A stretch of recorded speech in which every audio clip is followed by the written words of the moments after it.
Sonny, remember to be home by 6 today. 6? But I thought me and the fellas could go to the bar to watch the game. There will be other games. You don't understand, honey. It's not just any game. It's Yanks Sox. And the winner goes on to the World Series. Not tonight. You know damn well my sister's coming over. Well, why does she have to stay here? There's a perfectly good zoo down the street. Sonny, that's enough. Oh, okay. Maybe a zoo's a little too harsh, but what about a motel? There's rats in that motel. Which makes it perfect, given she's part snake. They might even give her the room for free. Sonny, I'm not gonna stand for your insults. You either be home by 6 or you don't come home at all. Why, I didn't know the circus was in town. You must be the bearded lady I've heard so much about. And you must be the pig my sister married. How's life on the farm treating you? Oh, can't complain. Maybe if you had a job like mine, you could afford an apartment of your own. That's a laugh. Don't tell me you're actually proud of this shoddy excuse for a home. It's got character, Jill. And bathroom I mirrors. just want to trade a few things. Really doesn't Go have, ahead. seeing as you forgot to shave. At least I have an excuse. You, on the other hand, have a bathroom and a sink, and you still haven't figured out how to brush your teeth. And for your information, I live in a high-rise condo. I'd invite you over, but the elevator's Just looking to aren't trade a built little, for planets of course. your size. That's it. I've had enough of you. Where's Margaret anyway? What, you send her to hell to pick up the rest of your luggage? I was gonna ask you the same. I wanted to go watch the ballet, but she insisted I babysit you instead. Wait, you don't want to be here either? Of course not. Then where the hell is Margaret?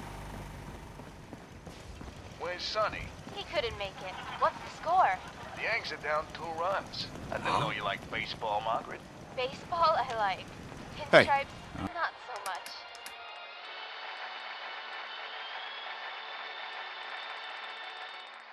I'm listening.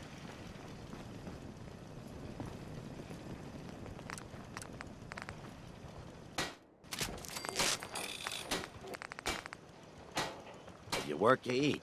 It's as simple as that.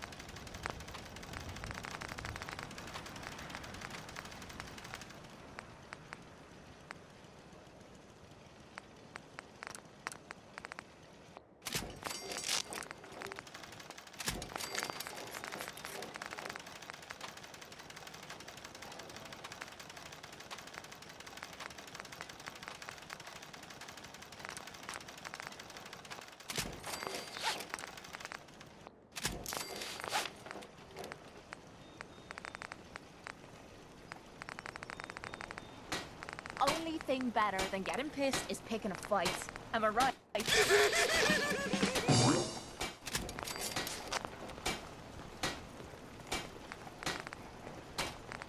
We'd move faster if you kept your eyes on the road and off me arse.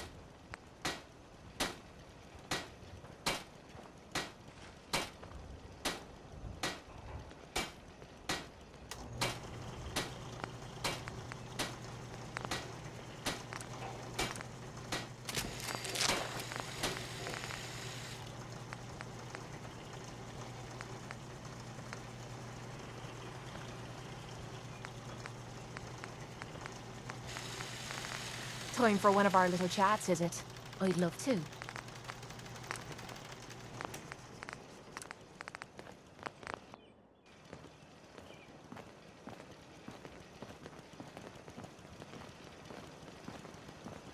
Nothing I hate more than raider scumbags. If you run into any, put a few down for me.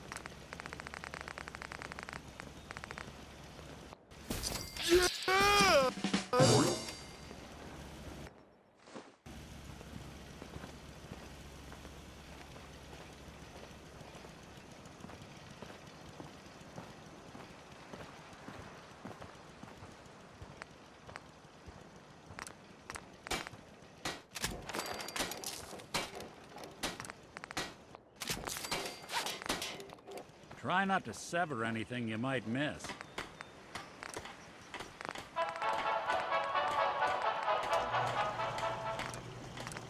I never liked taxes. even when I was a small boy in rural Virginia, dreaming of ways to make America great again. I hated the word. You might say I was allergic to the very idea of them. And yes, I recognize that in a country like France, where taxes were invented, the politicians bow to the almighty taxman like some kind of pagan god, just like they bowed to the Nazis. But here in the States, we know them to be a poison, sucking the life out of hard-working Americans like you and me. Luckily, it wasn't long before I found the antidote. In fact, I guess you can say it was staring me right in the face. I'm talking, of course, of my candidacy for President of the United States. Now, my opponent, Mr. Kennedy, insists that his plan to cut taxes is far bolder than mine. In his stump speech, he says that he'll not only eliminate the payroll tax, the capital gains tax, and the sales tax, he also promises to reduce the income tax by 75%. Well, that's a start. But let me ask you this. What would the world be like today if we only gave 75%? What if baseballers only ran 75% of the bases? What if your carpenter only built 75% of your roof? What if our boys in the military killed only 75% of the enemy when they stormed the beach at Normandy? Why, the world would look a lot different today. I promise you that. So, if you want to live in a country where half the men are cowards and the other half speak German, then yes, vote for my opponent, Mr. Kennedy. But if you're a proud, God-fearing American, then vote for me, Samuel A. Washington. I promise to cut 100% of your taxes from the day I step into office. As God and this cherry tree are my witness, I will do whatever it takes. I will give my full effort, and I will never sell this country short.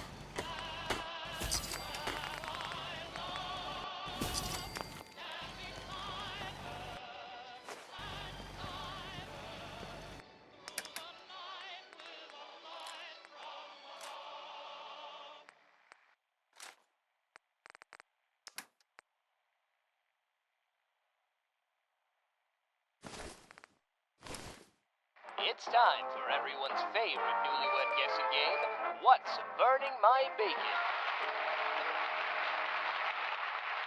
I'm your host, Chip Steele, and with me tonight are two lovely couples who'll be vying for this week's prize, a nuclear-powered washer-dryer, courtesy of our friends at General Atomics International. And, of course, every winner will be eligible to win the grand prize, a lifetime supply of crab. Crab, the world's healthiest artificial meat substitute. Now, let's meet our first couple, shall we? He's a truck driver from Boston. She's a waitress from Leeds. Let's give a warm welcome to Harry and Sally Hernandez. Let me just say, Chip, we're huge fans of the show. We watch it every night. Well, not every night. There was that night the electricity went out. Well, hopefully you know your wife as well as you know the show. I'll do my best, Chip. Good, good. Now, as you know, before the show started, we asked your wife questions about things that irritate her. And interestingly enough, our first topic this week just happened to be you, Harry. We asked Sally about all the things that you do that really get on her nerves, and boy, were there a lot of them. But there was one habit that stood out above them all. So, Out here, mind, let me ask you gotta take things what one about day at a time. burns your wife's bacon? I just need to trade gear with you. Sure thing. See, last year I decided to put all our life savings in limited edition bobbleheads. You know, I really think they'll appreciate much better than any stock. But my wife... Hold on, you did what? Oh, wait, you didn't know? Oh, I'm sorry, Harry. The answer we were looking for was it really burns my bacon when he forgets to throw out the trash. It was the trash, Harry, which is probably where you should throw out those worthless toys. I can't believe you did this. How could you? Honey, Well, this is getting awkward. Why don't we take a commercial break, and when we get back, we'll meet the second newlywed couple, Every Clay and Jessica scumbag Kirk, in the and ask them, what's burning my bacon?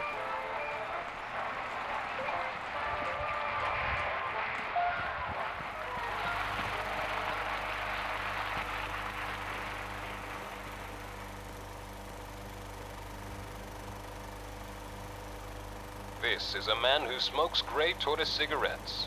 What kind of a man is he? I'm the type of man who likes to work on my car. I like to take it apart and put it back together. I get to working on it and forget where I am, what time it is. Sometimes I even forget to eat. You don't forget to smoke, though, do you? I never forget to smoke. I might forget other things, like picking up my son from soccer practice or turning off the stove. But I never forget to smoke. That's because you're a man's man, a gray tortoise man. You don't let parental responsibilities or a combustible gas leak get between you and a job well done. Why don't you have a smoke right now? You've more than earned it. Gray Tortoise, famous cigarettes. Now with a flip-top box.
All this walking's wearing me out.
And now, some history.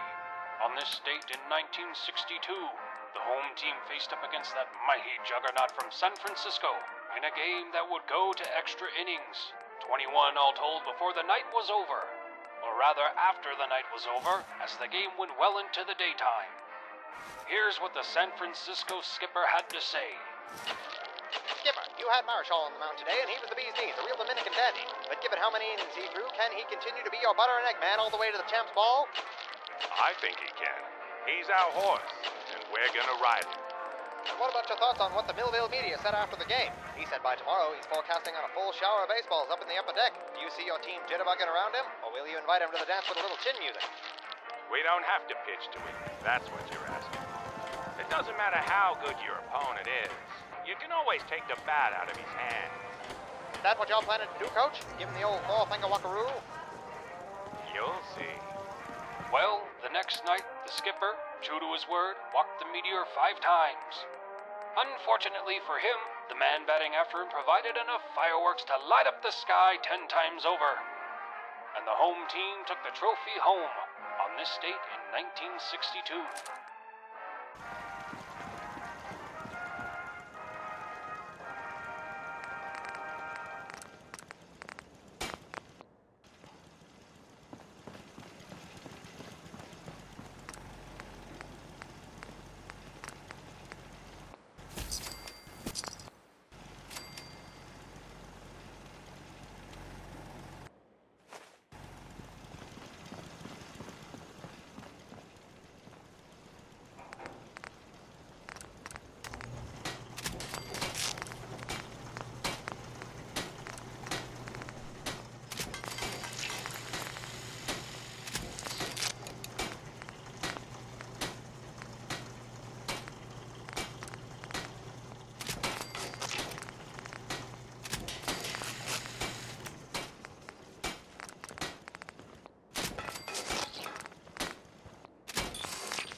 I'm going to suppose run that's some something worth diagnostics building, while you're tinkering. whatever it is. Take your time. I always have time for you, me love.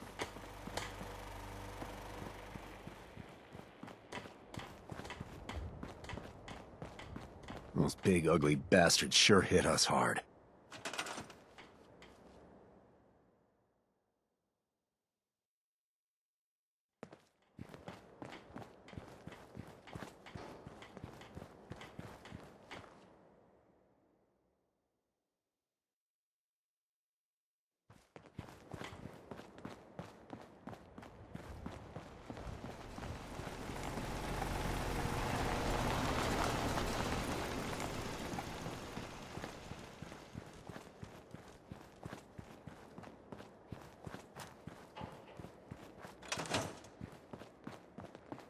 Let's trade some things.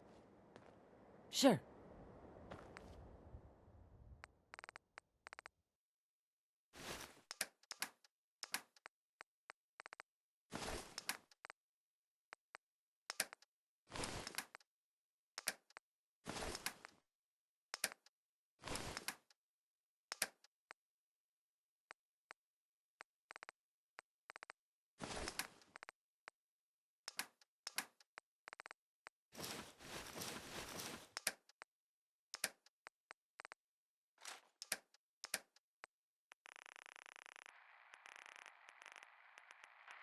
Does your wife complain of headaches, nausea, or fatigue during that special time? Well, the problem isn't with her. It's with you, Nimno. She's unhappy with your performance, and the best way to detective's cure life it is isn't with an easy W.A. one, Chesterfield's but it barely Magic lasts Nighttime for Elixir. excitement. Every bottle contains 50% ox blood, 50% ground rhino horn, and 100% pure Spanish fly. That's right. That's 200% for twice the virility of any other brand. With just one swig I just of want to this trade a few potent things. love-making elixir, you'll have your missus cured of bedtime excuses forever. Remember, men, that's W.A. Chesterfield's Magic Nighttime Elixir. Except no substitutes.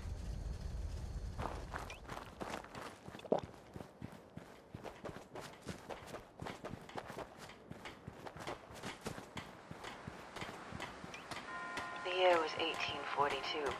The place? Somewhere west of the Colorado. The Deadlands, they called them. A for reasons that were obvious to people on the outside and heartbreaking for those left in. Somewhere deep in those deadlands, there was a town without a name, and there was a reason for that, too. You see, for a traveler, a name is something timeless, a marker you can put on your map and find decades later. A name is a promise, a sign at the door that meant shelter from the dust storms and a card game at the saloon. But whatever name was given to this accursed strip of land, it came and went before the ink went dry. That's because it was a town run by outlaws for outlaws, and whatever promises they made were left unspoken. So when the stranger walked into that saloon, no one took notice. Not the painted ladies doing their nightly rounds, not the gunslingers playing five-finger fillet. Not even the bartender, living here against his will because no one else could mix a proper drink. But little did he know, Nothing's the more stranger satisfying was the than a one smoking person who gun would and a liberate them pocket all. full of cats. He could just look past her face.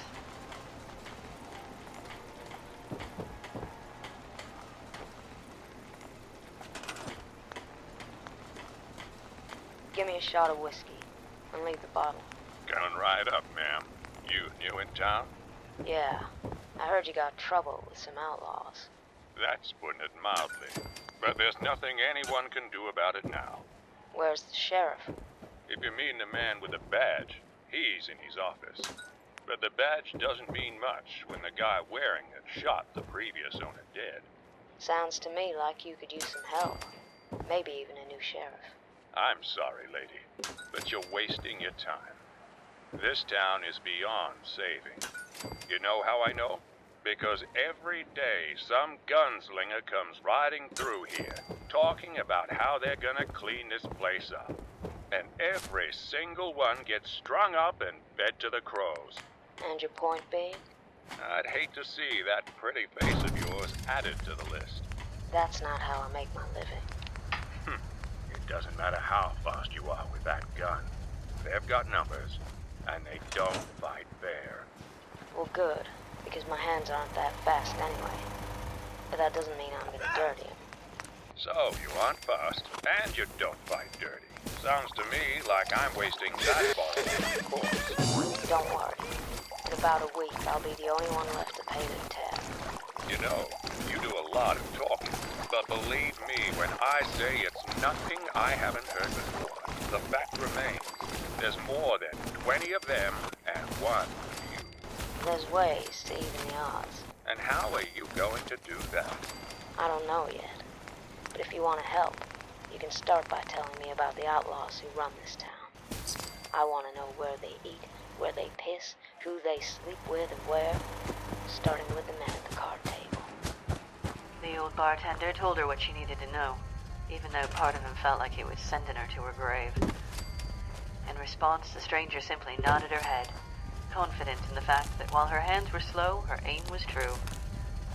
But more than that, she knew she was willing to dirty her hands far more than she let on, and it started the day she picked up that gun. To the stranger, the gun was the great equalizer, a necessary evil for someone born of the fairer sex. What did that word even mean, fair? Life had never been fair to her. In fact, it spent every day of her childhood finding new and inventive ways to express its cruelty, none more so than the day her brother died. So when she found a way to tip the scales, to bring balance to an unjust world, there was nothing dirty or unfair about it. Who's the leader? That would be the sheriff I mentioned earlier. You won't get to him as easily as the others. He doesn't have a routine, and he keeps 2 bodyguards with him at all times. But he does have a weakness, if you can call it that. A flair for the dramatic. So he likes putting on a show. High noon, guns and holsters, all that. That's right. But like I said, you can't really call it a weakness, because he's such a quick draw. Faster than anyone I've ever seen. And if you're as slow as you say... Let me worry about that. Tell the Undertaker he can expect 17 bodies by the weekend. The bodyguards will surrender after I kill the sheriff.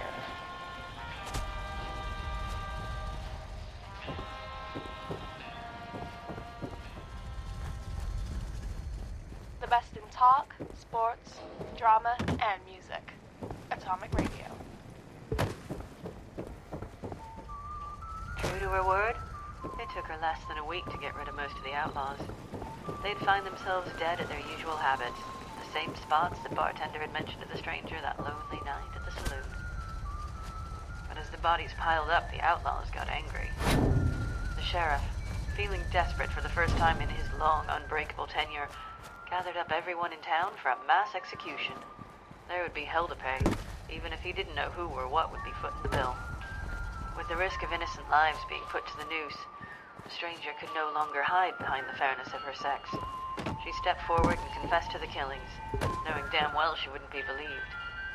But she also knew it would give her an opportunity to prove it, and in the end, that's what she was aiming for. A chance to go mano a mano with the sheriff himself. The duel was set for high noon the next day, and the stranger made sure to keep her appointment. They would stand a good 60 paces apart, hands shadowing their holsters as the long hand crept ever closer to the top of the hour. And when that journey came to an end, she knew the sheriff would be the faster draw, and his bullet would hit her first. She also knew that if that bullet didn't kill her, she only needed one shot to drop the man who killed her brother, to bring the balance she spent her entire life searching for. So when the clock struck 12 and the sheriff's bullet ripped through her shoulder, she didn't flinch. Her face was solid, her hands were steady, her aim true.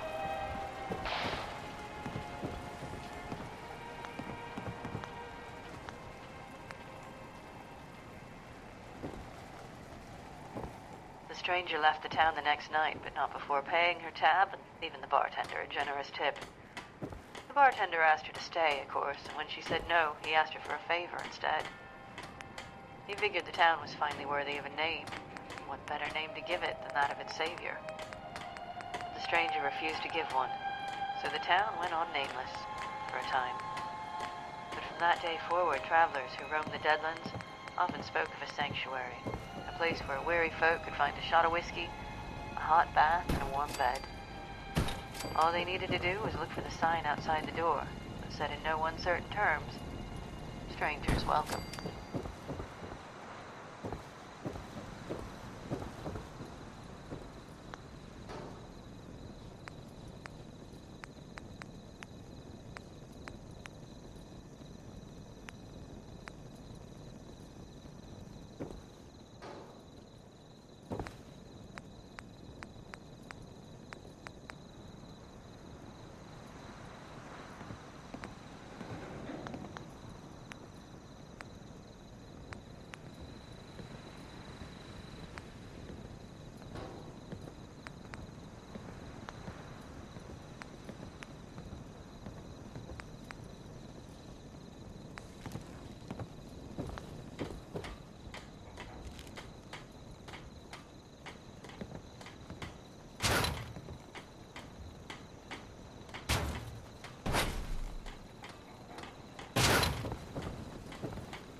This unit.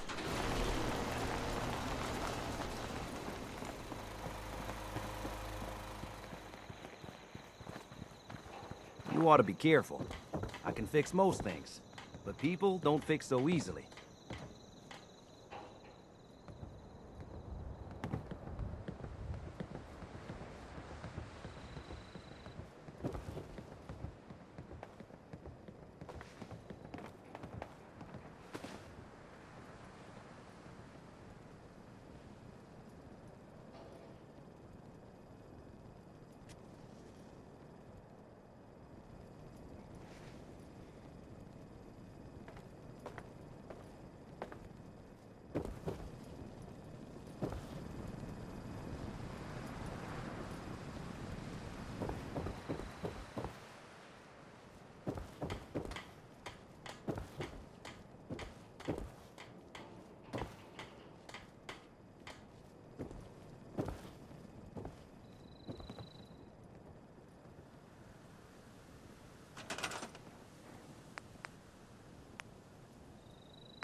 After a hard day's work, nothing beats a night at the pub. What if I won to lottery? Wouldn't that be better? Well, technically yes, but what are your chances of winning that? I'd say you'd have more luck convincing a pastor to steal. But you got to play to win. You know, I can't do that if I'm too busy drinking. Oh, for Christ's sakes, I'm in my door, lad! Really? Well, what? I don't give my endorsement to just any old pub, you know. It's rather Shamrock Tap House, you mutt. Authentic Irish beer, daily drink specials, the finest domestic and European beer, whiskey and liquors on draft. Oh, you mean to Shamrock Tap House? I like that place. Of course you do, you practically live there. So come on down to the Shamrock for good times, good friends, and great deals. You can bet your pint, me and O'Brien will be there too.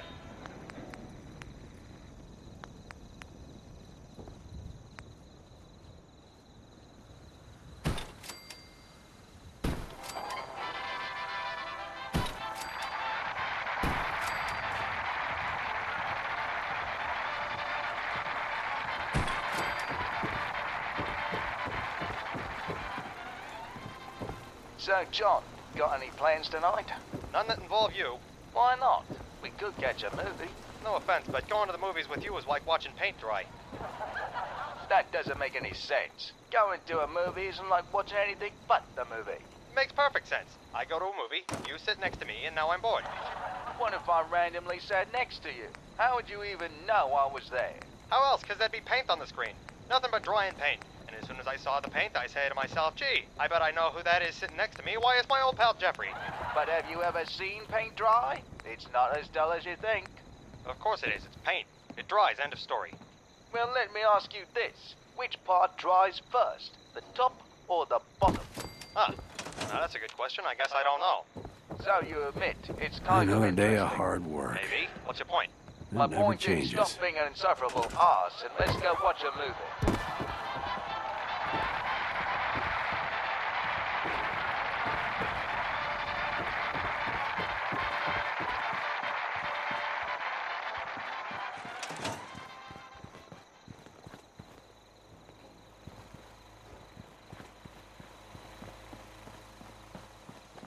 And now, an important public service announcement. We at Grey Tortoise Cigarettes realize children can be negatively affected by tobacco advertisements. That's why our company has decided to suspend the use of Tommy Tortoise in future campaigns. Children will no longer be able to wear Tommy's sleek leather jackets or his signature tortoiseshell sunglasses, nor will they be able to watch the Tommy Tortoise cartoons. Our company recognizes Tommy's good looks and laid-back attitude made him a role model to today's youth, when in truth, children should be modeling their behavior and fashion choices after their parents. That's why, starting today, we're launching a new anti-smoking campaign. If you want to be hip and cool, don't be like Tommy Tortoise, Humphrey Bogart, or Lauren Bacall, three people who love the smooth, great taste of Grey Tortoise cigarettes. Be like your parents instead.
Time for a bit of fun, is it?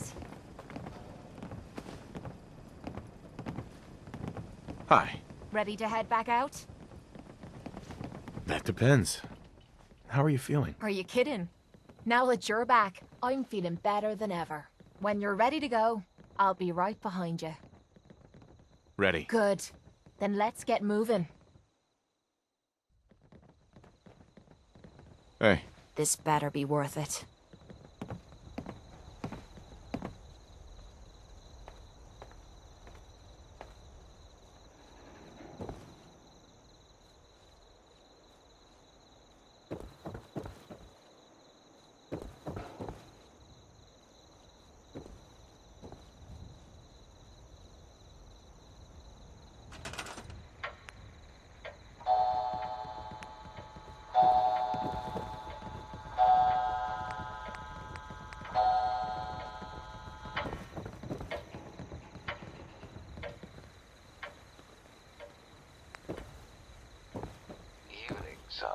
How may I help you? Well, this is going to sound a bit strange, but I was wondering if you could tell me where I am. Why, you're in a hotel. Right, but where? What city? City? I'm afraid you're confused. There are no cities here. What do you mean? We get your type all the time. You must have been in an accident. That's why you don't remember how you got here. Well, how did I get here? I'm afraid there's no way of putting this gently. So I'll just come out and say it. You're dead. What? That's ridiculous. I'm standing right here. You are, and you're not. Look behind you, for instance. Don't you find it strange that this hotel has no front door? How exactly did you get inside? I don't know. Maybe this is some kind of trick. That's certainly possible. Perhaps, as you say, this is all an elaborate stage. But there are some things that Hey, Valentine. Time to hit the road? like a pulse. Why don't you check yours? Let's head out. Well, all right. I don't feel anything. Now check mine. You see? Nothing. Now, if I may have your name. It's, Robin. Robin Archer. Archer. Why, yes, here you are. Stamped in the corner of Main and 5th at 6:47 p.m. Pronounced dead at the scene. I remember. There was a man on the street. He asked for the time, and then... Jesus. It's true. I'm dead. I'm really dead. It appears so. So, what happens now? Well, you have a choice. While we don't have any doors, you may have noticed we do have an elevator. In fact, you can take it down to the ground floor, back from whence you came. Wait. I can go back? Why didn't you just say so then? If that's the case, I'm going home right now. Commonwealth's not an easy place to travel alone. You'll go back. Nice to have and you'll be someone starting watching over from my the back. beginning. You'll have a new name, a new family, and a new life. And if I take the elevator up? Well, that's the question, isn't it? Molded by philosophers and drunks alike. What world awaits us after we die? It would be so much easier if we knew the answer. Are you saying you don't know what's up there? Oh, heavens, no. I don't have the courage. You see, I was once like you. The problem is, I could never decide which way to go. Up or down. So I ended up just staying here and keeping count. But why not just take the elevator up? That's heaven up there, right? There's none of the evils and horrors you'll find back on Earth. And yet, let me ask you something. Who allowed those evils to exist? I don't know. I guess that would be God. And after all you've seen, after how you got here, do you believe he's a benevolent one? How do you know what's waiting for you up there is any better than what's down below? I guess it's a matter of faith. I'm afraid so. You must choose between the devil you know and the God you don't. So what's the count? How many people go up, and how many go down? As a matter of fact, it's dead even. 999,999,000. $999. On both sides. You will break the tie. Huh. Well, then there's nothing left to do but choose.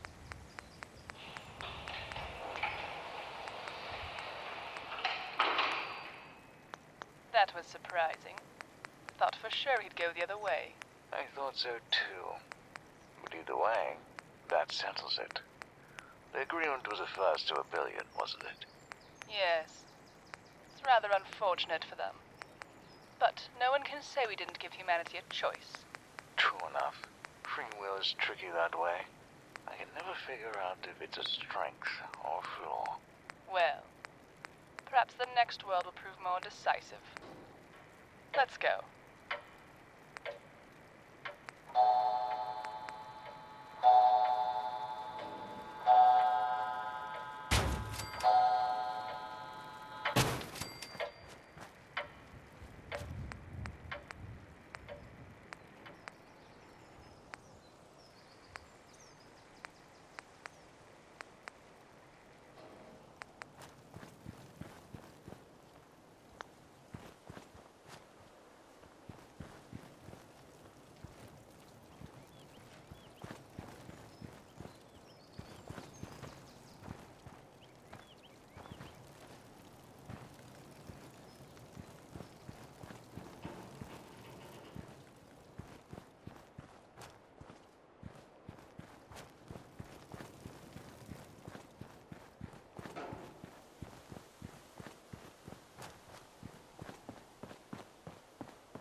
Every morning, we at Pinelli's Bakery wake up at the break of dawn, bright and early.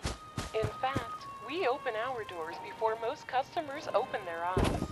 We're heating the ovens, kneading the dough, making sure that every muffin, pastry, and loaf of bread is warm and fresh by the time you arrive. Most people don't think twice about it. They've just come to expect that we'll be there, with a smile on our face, no matter how many times you angrily berate us. And that's okay, because in the food service industry, we understand there's no room for basic human decency. At Pinelli's Bakery, we're here to serve you.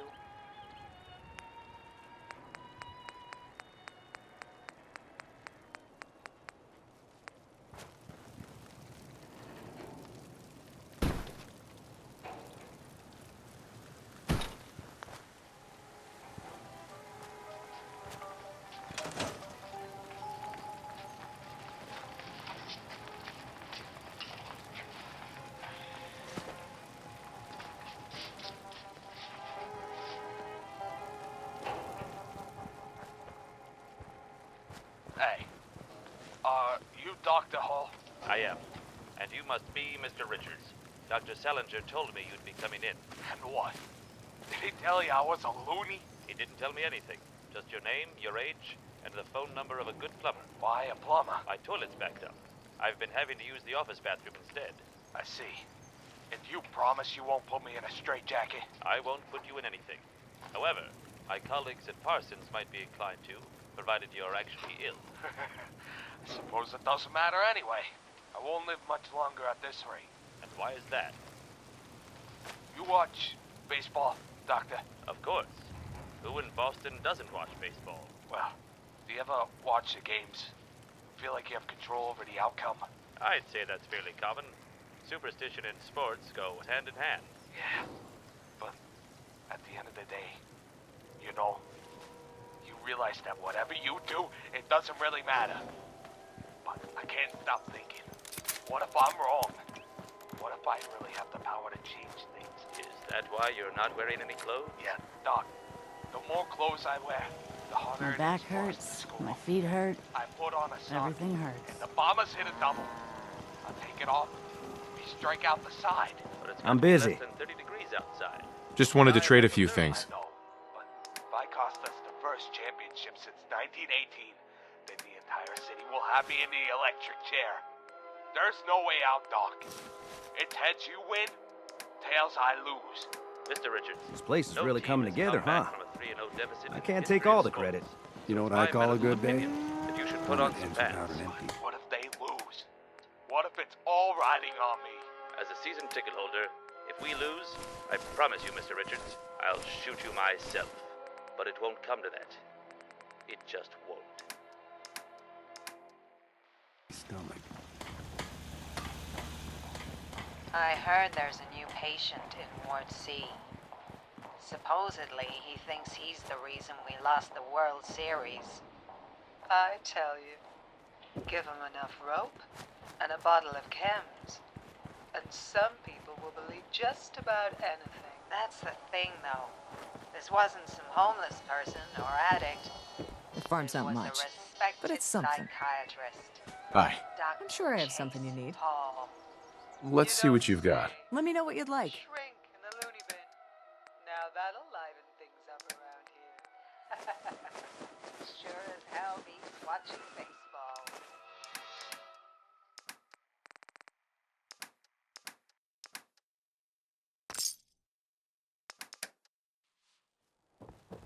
Farming's as honest work gets.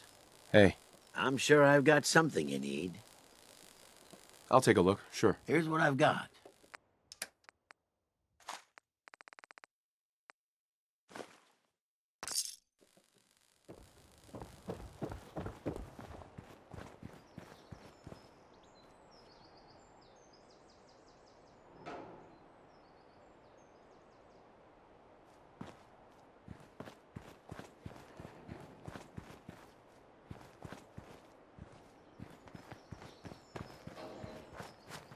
Heads up. There's something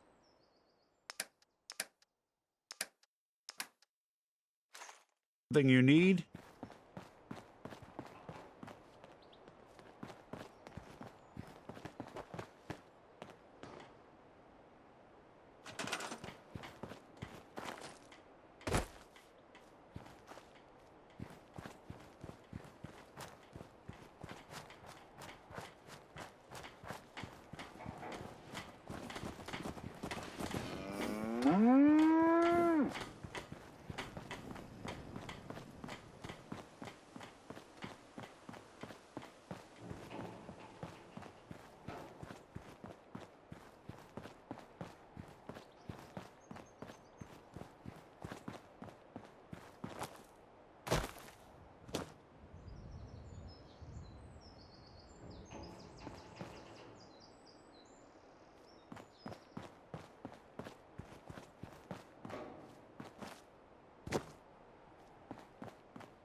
Yo, this is Boss Man Blake here telling you about Wicked Shipping, the best, baddest, and fastest shipping company in all the Commonwealth.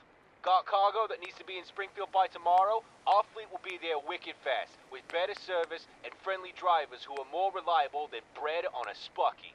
So don't go with them other chowderheads. Go with Boston's own Wicked Shipping for all your transport needs.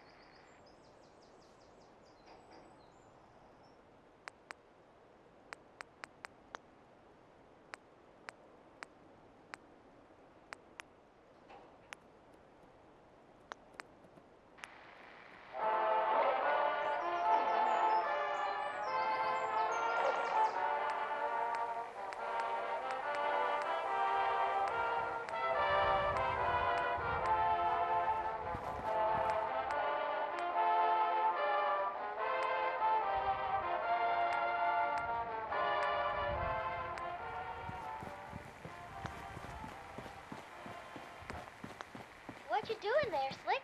I'm starting a lemonade stand. Oh, yeah? How much for a glass? Just 5 cents. This is good stuff. How'd you make it?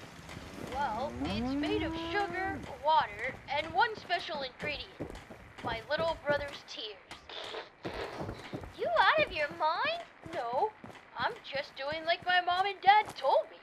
They said, when life gives you lemons, make lemonade. Problem is, life hasn't given me many lemons. But my brother is another story. He's practically a lemon factory. What happened to him? Well, for one, he has an older brother that's a real jerk and beats him up all the time. It's kind of a raw deal, I know, but it's in the older brother contract. I've got an obligation. So, what happens if your brother toughens up? He won't be crying forever. Oh, there's lots of other options. Like the used car my Uncle Herman got last month. My mom says it's a real lemon. So next time he changes his oil, I'm gonna try putting some of the leftovers into my next batch. I don't know, Slick. Why not try actual lemons? Well, my parents say I also gotta think outside the box. That's the only way I'm gonna get rich. Problem is, when I went to the market, all the lemons were in boxes. Not a single one outside of it. That's a damn shame. It does give me an idea, though. What if you bought those lemons, but instead of Try not putting them to in a sever box, anything you you put them in might something miss. else, like a can? That's a swell idea, Allie. But where are we gonna get cans from? Motor oil cans, you dummy! For your uncle's lemon. Oh gosh, I didn't think of that. That's a lemon in a lemon. We could charge double for that. Now you're making lemonade. Come on, Slick. Let's head on over to the chop shop and see if they can't spare me.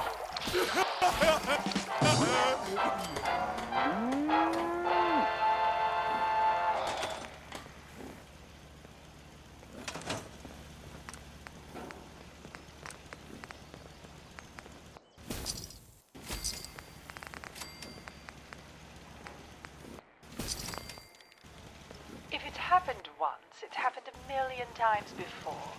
You walk into an establishment, ask the attendant to show you the fine minks, when a poor person brushes up beside you and asks, "How much?" As if they could possibly afford the very luxuries you worked your entire life to inherit.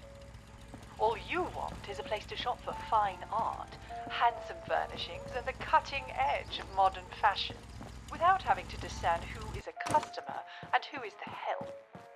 So if you're looking for a shopping experience that's classy and sophisticated, then look no further than Haymarket Mall. Haymarket Mall, for the finer things in life.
Tonight, we bring you a special report on a new thriving industry in Detroit. Here with me now is correspondent Sam Harris. Now, you spent 4 weeks in the inner cities for this story. Is that correct? Yes, I did. And what's your conclusion? Have the taxes on handguns had any effect when it comes to the situation on the ground? None whatsoever, it seems. While increased costs have resulted in less gun purchases overall, I'm happy to report the citizens of Detroit have taken matters into their own hands.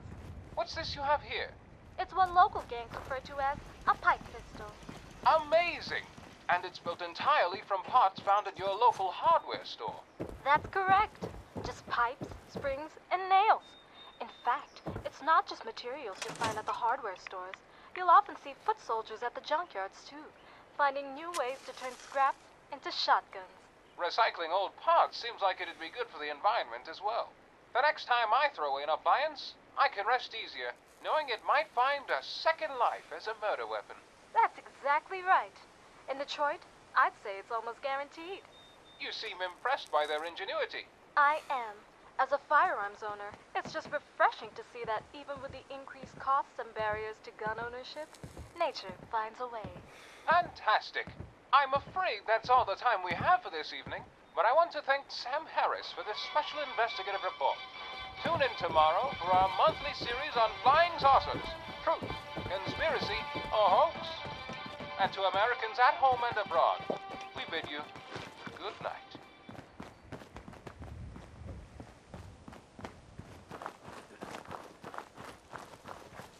Seems to be growing well.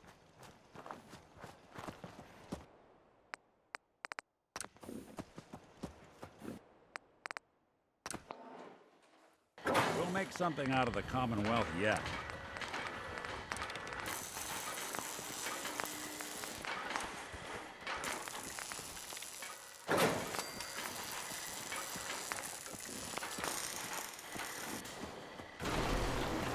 I gave up alcohol after settling down here. Doctor said I shot my liver.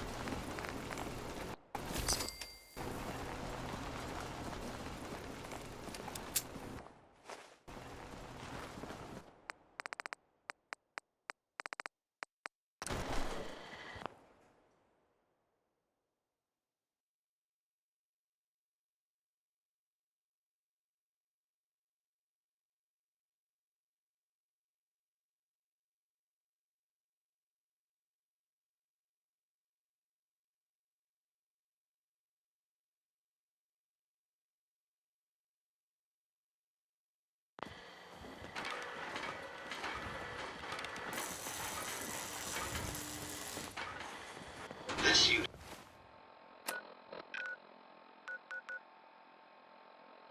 is currently unit remaining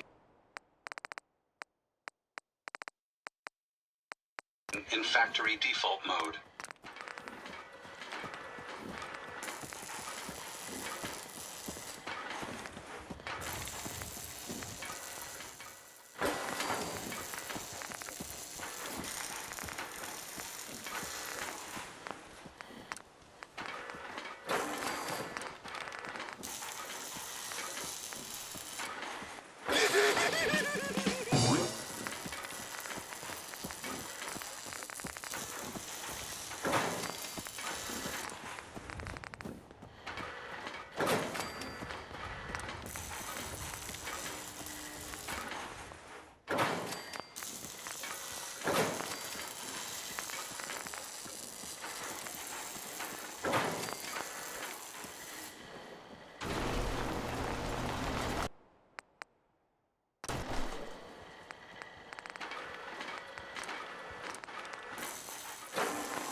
Chip, you head to the bowling alley after school? Oh, I can't, Roxy. I got an algebra test tomorrow. I really gotta study for. That's a shame. The entire cheer squad's gonna be there. It's gonna be real boss. Say, how is it you're doing over after study? Back in grade school, you were someone in a sack of potatoes. Not to mention all the concussions you suffered playing football. That was the old Rocky, before I discovered Mentats. Mentats? What's that? Some kind of prep class? Oh, Chip. You know when you got dead in one of those. No, Mentats is a drug. It makes you smarter, funnier, and comes in 4 great flavors. Here, have a taste. I feel smart already. But isn't this wrong? Mr. Kowalski says there's no shortcuts to success. Sounds like Mr. Kapowski didn't take his Mentats this morning, because that's just about the stupidest thing I ever had in my life. Mentats. Brains when you need it, so you can party when you don't.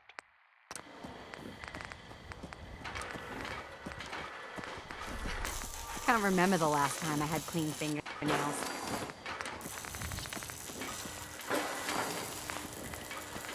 Is the electromagnetic shielding up? Without it, the machine might malfunction. It's up. Factory default mode. So parts can fail in its place. Dr. Sanders, I get the distinct feeling you don't share my enthusiasm for this project. Dr. Jones, I'd like to think of the 20 years we've been together, I've given you a lot.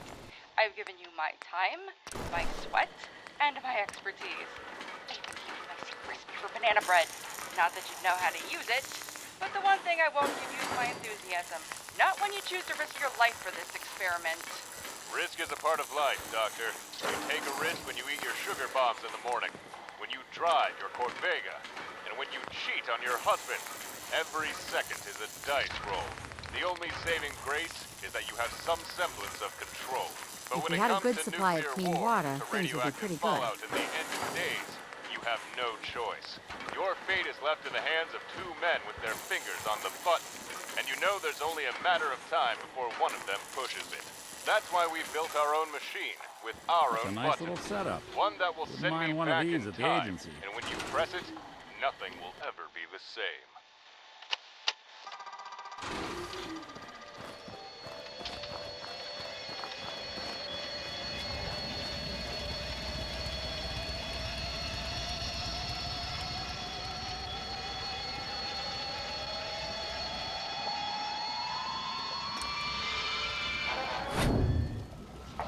All right, Dr. Jones, you have my attention. What is this urgent message you wish to relay?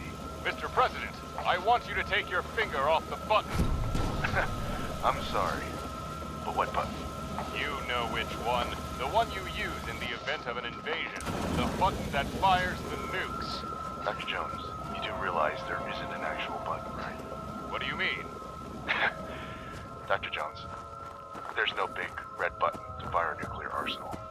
The generals, they make a recommendation, then I give the authorization to launch. You're wrong, Mr. President. I'm positive there's a button somewhere. And with the way things are going, it's only a matter of time before you push it. I know these things because, well, go ahead and ask me how I know. All right. I'm gonna indulge you. How do you know? Because I'm a time traveler. Dr. Jones, that is quite frankly the most ridiculous thing I've ever heard. And yet it's the truth. Listen to me, Mr. President. Do not press the button. I think I've heard quite enough. I'm gonna have to ask you to leave.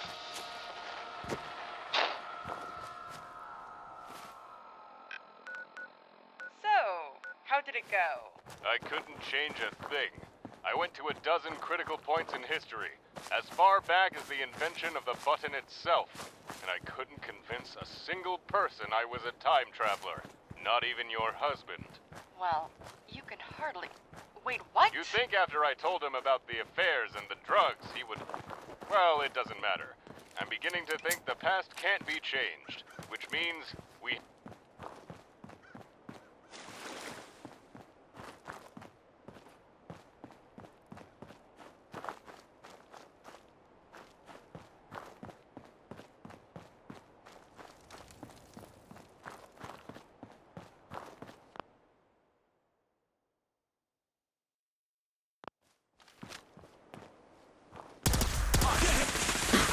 Something else. Just relax, Ted.